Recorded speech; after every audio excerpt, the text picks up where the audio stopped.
Hey, yo, this is another episode of Safe Word Podcast, the world's fastest, largest growing podcast. Hey, yo, y'all know who I am. I'm JoJo. I got a very, very special guest today. We're in Houston, Texas right now. We got the makeup icon, Miss Brandi Holmes here, fashion, musician. I don't know what they even call you, LeBron James of what? What's up? I'll take it, LeBron James. Okay, that's you're putting me way up there, top tier. I'm saying, name it and claim it. Listen, I'm saying this though. Like, I'm from New York City. I moved to Houston in 2005. Okay. I want to let you know you're a big, big part of the culture out here. A lot of women actually look up to you.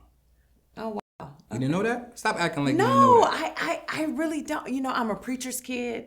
So I think growing up a preacher's kid, there's a part of me that, has been taught to be humble and stuff of that nature. I mean, it's good to hear. Okay. But it's big shoes to fill. You have to make sure that you're operating in a light that you would want somebody to follow. So, even though we make mistakes and we fall short and all of that, I do work hard to recover from those mistakes and teach others about the mistakes and how not to fall. So, I mean, to hear it, it's great, I'm saying that because I'm out here, I'm outside.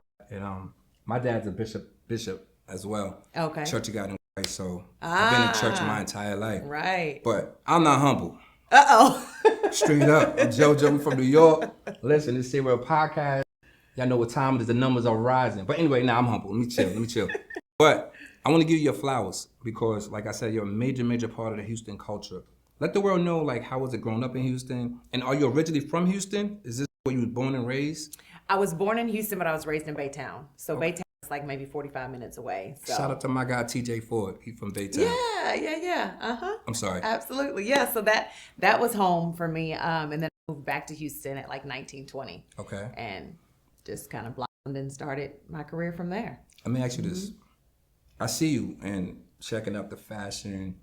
I'm going to start there. Where did that come from? Being from Houston, I mean, like, just being from Texas, where did this originality, just style, your style is retarded. Oh, thank you. And, retarded in a good sense. Right. Like, no, I get like, it. yo, dope. Like, where did this style come from? Because I'm going to say this, and I'm going to keep it real. A lot of people really can't dress. Let's talk that talk.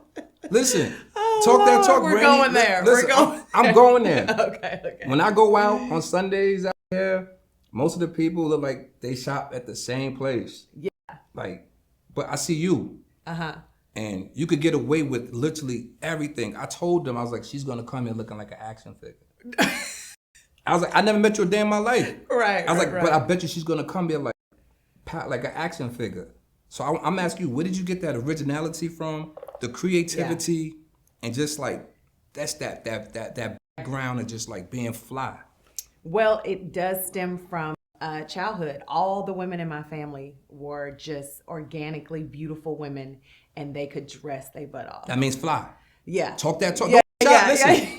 Don't be shy. Talk that talk. Fly. Okay. They was fly. Here we go. Absolutely. My grandmother, my mom, my sister, they all were in some form or fashion in the modeling industry. My mom and my dad actually used to model, my grandmother as well. Okay. So a lot of inspiration comes from them. I'm into vintage pieces. Okay. I'm into designing pieces and having it made and just, recreating and making stuff, new. Definitely, I'm not the one that wants to look like everybody else. Like, it is so true. But what's crazy is I used to get talked about in these Houston streets. Everybody thought that I was just like too over the top. And for y'all talking about Brandi, listen, y'all playing yourself because she's dope.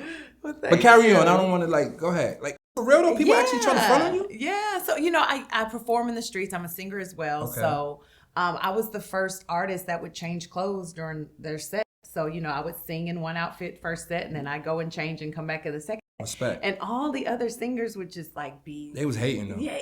I mean, I people be hating. Is it hate or hate. Is it envy? Like you wish you could. It's all of the above. They hating because they're not as fly as you. They're number two. They probably, it's envy because they can't change clothes like that. Listen, I go through the same thing. But you can, though. I go through the same thing. Listen, some people have it, some people don't have it. Right. Obviously, we have it. Okay, but carry on. We got it. Yeah, so I mean, it was just that I just changing clothes and, every time I showed up, it was either sequenced or something different, something out the box. So I don't think people knew how to accept it. I think now fashion in Houston getting a little better. People are trending to kind of be more unique and different. But definitely back then when I was coming up in the game, I was like a fish out of water. Like nobody was dressing like that. And then black is my thing. So, so you like dark black? I am all about black. Like that's interesting. Yeah. I have a whole boutique. It's called Simply Black Boutique, and I only sell black clothes. So black is my thing.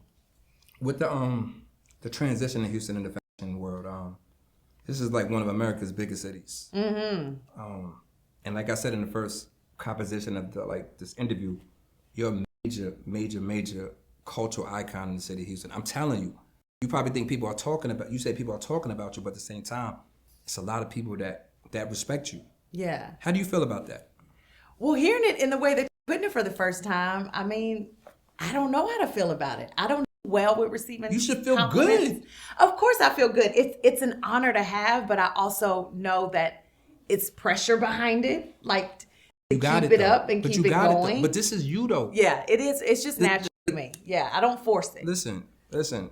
I wake up in the morning, I take a shower, sometimes I brush my teeth. I hope every time you brush your teeth. It takes me like 5 minutes to get dressed. Yeah. Some people have it, like you have it. Yeah. You know what I'm saying? And you have to embrace that.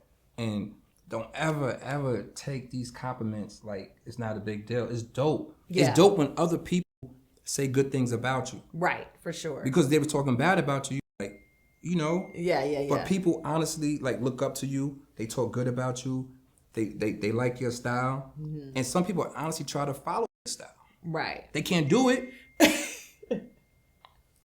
They try. I mean, they can't do it with your boutique. Let's talk about your boutique. Yeah. Obviously, you being into fashion. The start of boutique. Where did that come from?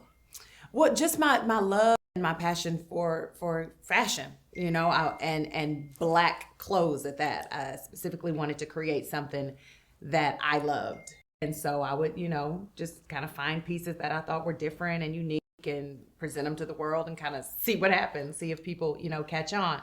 And I've gotten great feedback, people loving the clothes and they're loving the items. And then I got people that's like, nobody's going to look like that in it but you. Like, we can't wear this. But I'm trying to push that you can, like, step out the box, get out your comfort zone and, you know, do something different. How do you feel about that? I was actually for that, like, to be different. Like me, I always try to look different. I try to wear socks. Yeah.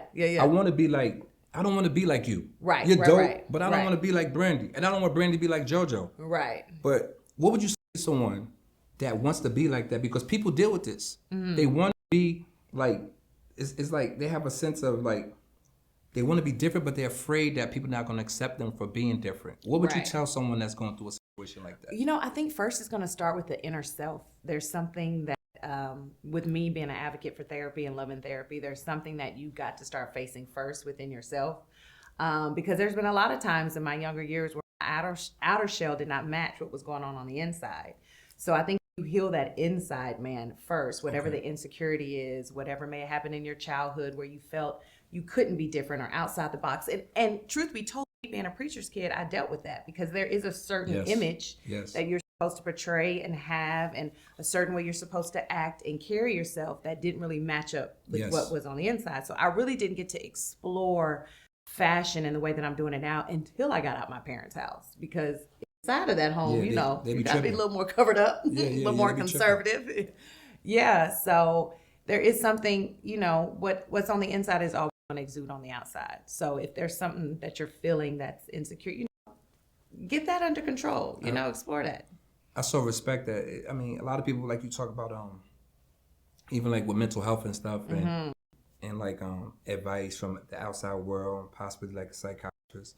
A lot of people deal with things every single day, and I'm so glad that you brought that up, because therapy is a great outlet for anyone that's going through anything. Absolutely. Because it does start with yourself. Because you cannot depend on a person to make you happy. No, at all. Learned that. So let's talk about that. Like, I mean, I'm JoJo, Say Word Podcast, and I've dated a lot, and like it seemed like women have a tendency. Don't be mad at me, women. I don't want no problems. I'll get on them if it's bad. I got no problems.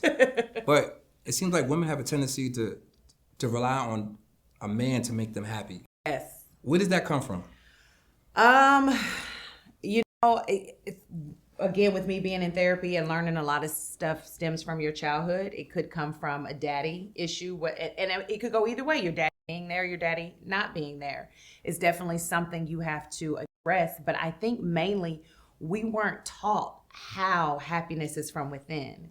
You know, me being a church girl, I was taught about joy. Yeah. You know, the peace that surpasses That all don't work all the understanding time. and all this kind. Yeah. But I didn't really get an in-depth lesson on what that truly means. And you know, of course, you have to grow up. You got to bump your head. You got to be in some horrible relationships. You got to learn how to heal. You got to go. You know, you got to go through all of these valleys to kind of get to the mountain. But I think if somebody really would have sat down and talked that true self-love and the true happiness and how it comes from within, I probably would have avoided some of the mishaps in life. But I don't even know if our parents knew how to teach it. Nah, they didn't. Because they didn't know. You know? It's so funny because I was here 2 weeks ago doing an interview and I was down. Like, I got a big nose. So when I was young, my mother told me, like, they're going to pick at you at school about your nose. I didn't know what she meant by that, but when I got to school, I felt it. But she's like, I'm going to make sure you like the flyest dude in the whole school.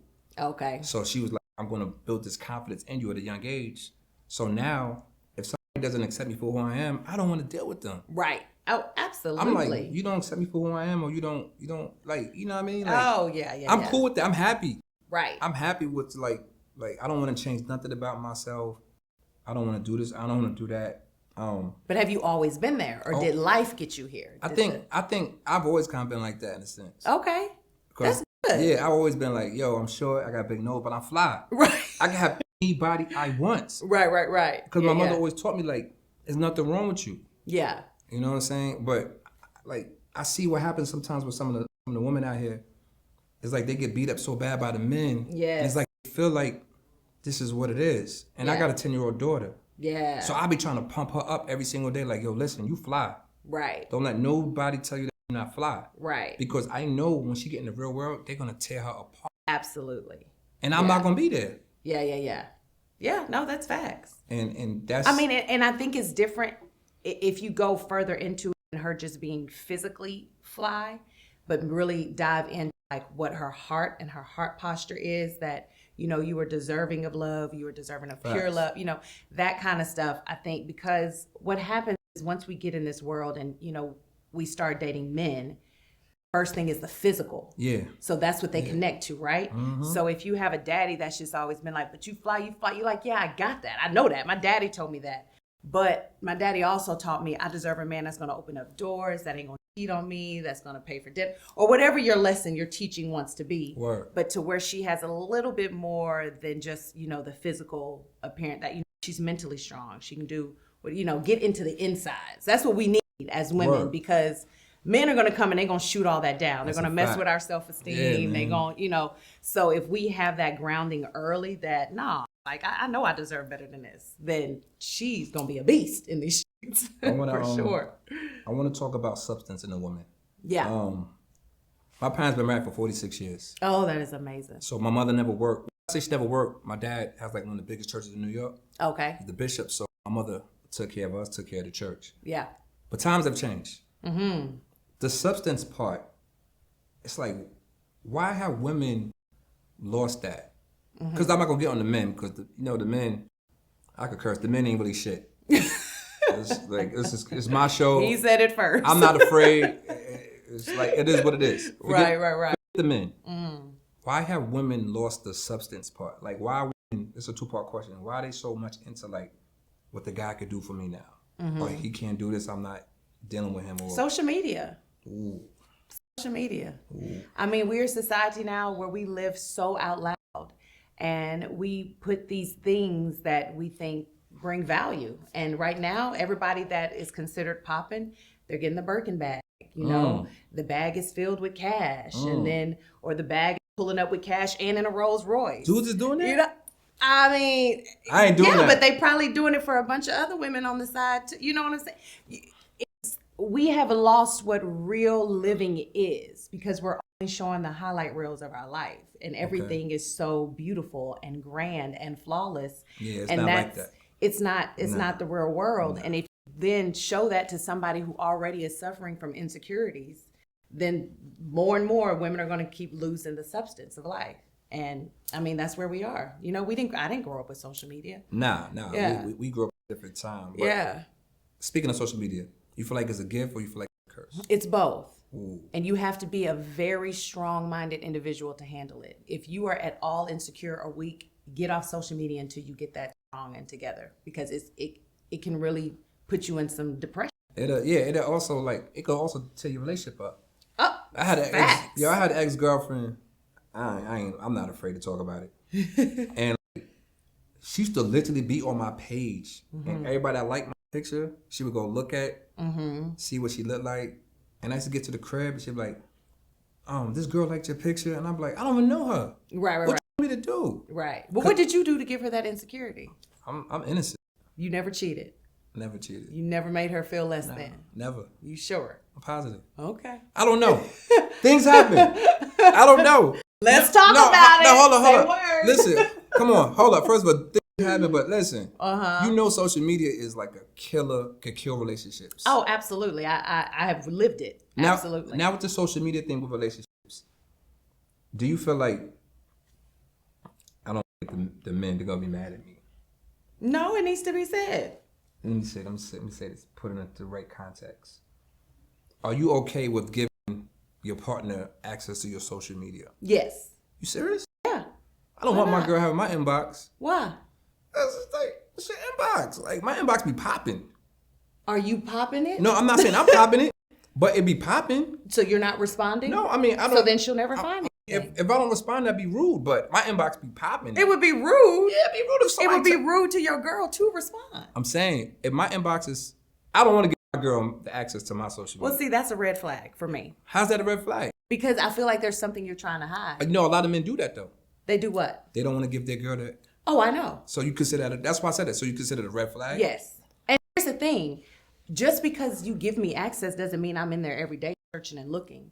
It is just the satisfaction of knowing if and when I want to look, my man trusts me enough that he's given me access and he's not doing anything. So it's really like when a guy gives me access to his phone or whatever else, I usually typically am not looking for nothing. Never. Because I have the access. Okay. Now, there was at one point where I had access to one of my partner's phone, and then being a preacher's kid, that discerning spirit started stirring up. And this was Is that the discerning spirit or No, the no, woman no. intuition? It's both. It's a difference. Both for me. Because I don't have woman intuition, but I have Both. discernment. It's discernment and my So intuition. that's a mixture of both? Yes. Oh, okay. And I chose to answer the call, and I did fine. Jesus. But this was also in a phase of me praying, because women know when there's a shift in the relationship. We know when something's about to go. This is me praying, God, I need revelation. Reveal to me what's going on. You know, I'm seeking God. This is well before going to the phone. And then one day God told me, like as if me and you were talking, check the phone. Why do women say that? Because it's the truth. You don't believe God be speaking? No, I know God speaks. Oh, okay. I'm a spiritual person. Right. Like, I know all 66 books of the Bible. Okay. I'm a spiritual person, but I love saying that. God told me that. Because it's the... I'd be like, what? Okay, God didn't tell me that. Why God didn't give me a warning then? Because you was the one cheating. You want God to warn you that he about to warn us about your infidelity? Nah, partner, that's not how it works. What would you say? What would you say to a couple that's dealing with something like that when when it's a social media issue? Get off social media. Both? You got to kill what's the problem. Because if you want your relationship to work, if you want your relationship to work, and social media is the root cause of it going south. That might be your means of income, though. You might have a podcast. Well, what's more important? I mean, podcasts make a lot of money. So money is more important I'm not saying than that. saving the relationship. I'm not saying that, but that might be. Shouldn't it be some type of compromise or like, baby, okay, listen. so let's do a what if scenario in your case. If social media is the problem in your case, and you're saying what should you do? Give her access to the social media. Wow. Okay. You got to make her feel comfortable. You got to make her feel like the worst thing for us to do is be in these streets bragging on your dude, and your dude is not bragging on. That's a fact. And you know what's crazy? So embarrassing. I'm gonna tell you what's crazy. I'm gonna keep it tall. A lot of men brag on dudes, and these men don't be shit. Right. I know. But men, we really don't really brag on women. We don't really be like, nah, No. Physically, I think y'all. Yeah, do. of course. Yeah, of course. but y'all I don't call go my deep man, enough. Yeah, we don't. Yeah, but of course I might call my man like, yo, she's dope. She like this, but women to be like, girl, I think I found Mr. Right. Oh my God, he's doing. I'm like, this This nigga doing the same thing with my cousin's sister's baby mother's sister, male lady. For real. They kill me. Yeah. And I want to ask that too though. Why do women give guys so much credit so early? They don't even deserve it. Well, I think part of that stems from insecurity. It all kind of boils down to that. And it boils down to, you know how when you have faith in somebody, when you're putting faith in them, so you will brag on them or you will say, this is why, whatever. We're hoping that if we keep selling you what we think of you, that you will deliver what it is we think of you. And then that's how when you lose faith in somebody, it's because they have basically not done what you thought they would do. But that's part of having faith in someone. You want to make sure that you keep affirming what it is that or who they are, what they're doing, so that they keep delivering that. Then it goes out the window. I want to go into the makeup. Yes. You're like one of the dopest with the makeup. Thank you. Been in a long time.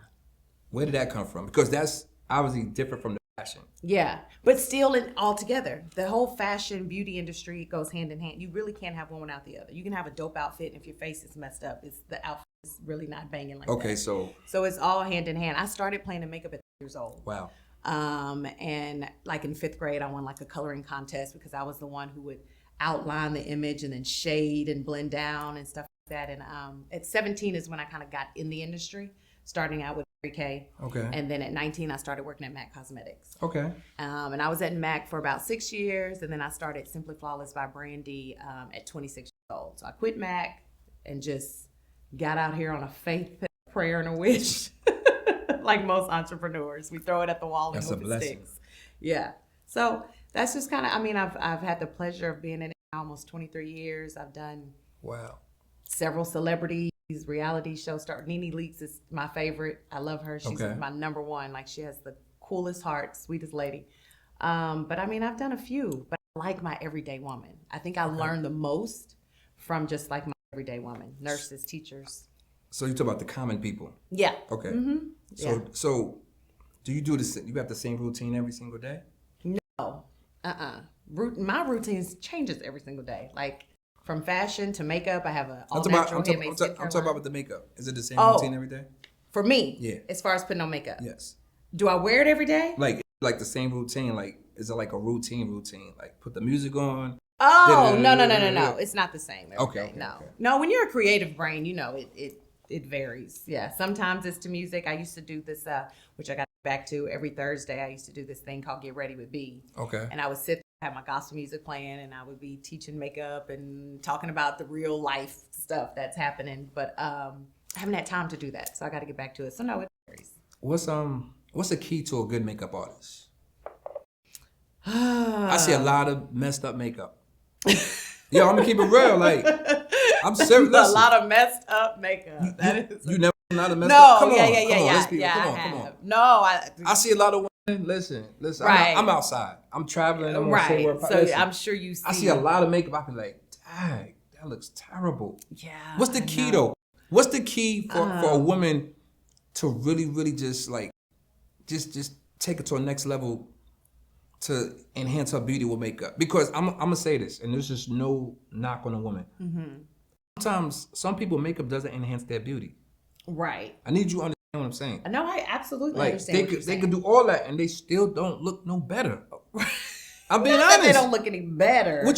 Come on, bitch. But maybe that it was done wrong. That's what I'm saying. Okay, let's say that. It doesn't highlight the best way. I don't want to be the bad guy. Let's say they probably didn't do it right. So let's ask you, what's the key to a good makeup artist? The key to a good makeup artist first is knowledge, like being very knowledgeable with skin types, skin tones, skin textures, shapes, and all that kind of stuff. But the key to good makeup first is skin. And I think a lot of people miss it because back in the day, it was kind of like you use makeup to hide bad skin. Okay. And it has trended over time that no, you got to get that skin right first, because the better your skin, the better your makeup's going to wear and look.